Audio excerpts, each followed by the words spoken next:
Hi guys. So today's video is going to be about evil eye. And I know a lot of you have seen the talismans, whether it's the one like I have here, that's a blue eye, in concentric circles, or whether it's the hand one that's known as Hamsa, that has an evil eye in the palm of it. Both of those are used to reflect a bad stare. It dates back at least 5,000 years. That's when we can find the earliest evidence of the belief that an evil gaze can cause someone, bad luck or bad energy. Its earliest occurrence that we can document, it was on some Chalcedonian drinking vessels, and they were called eye cups.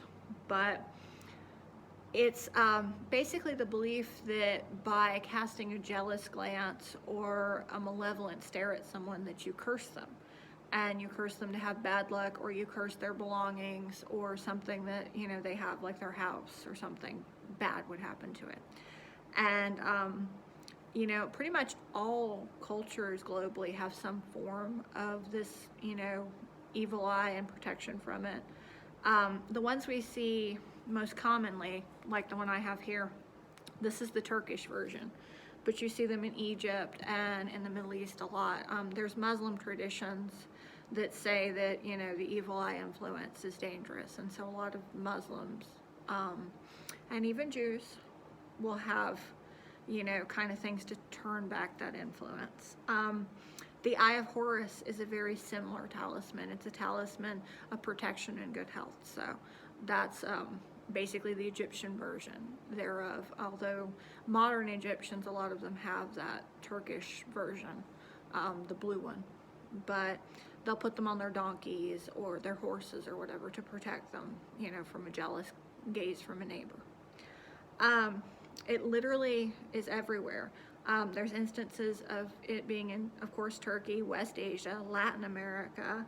The Celts had a version of it, and of course, the whole Islamic culture. It predates Greco-Romans. Let's see here. It was something that also they would put on boats and things to protect them. So if you feel like, you're having bad luck or that kind of thing, that would be the talisman you would use to cast back that bad energy. If you think that like your neighbor is jealous and they're causing you problems, or someone at work is jealous of you and they're causing you problems, that's the talisman you would use to turn back their jealous gaze upon them. And anyone who's a, bad sorcerer or magician, that turns that bad magic back on them. It reflects their gaze back upon them.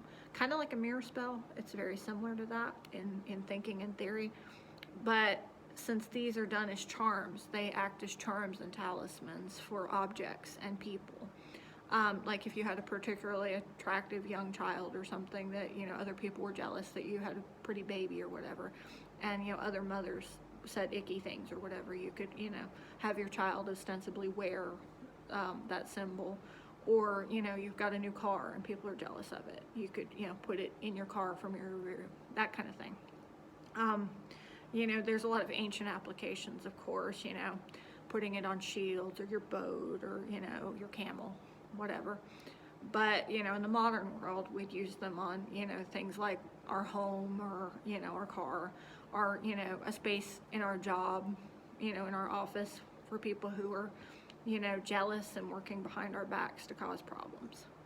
All right, guys, so if you have any questions about, evil eye traditions, please get a hold of us or feel free to comment. We're here to help up here at the Cat and the Crow.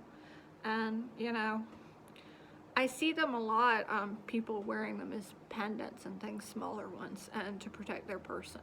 So there's nothing wrong with it, and it literally, you basically can't culturally appropriate it because it spans the globe.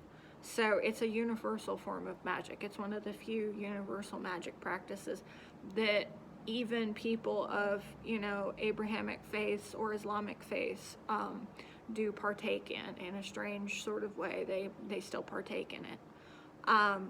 So it's one of those universal human magics. So there's no wrong way really to practice it. All right, guys. So we hope to hear from you, see you, and hope hopefully I'll have more videos for you soon. Thanks guys. Bye now.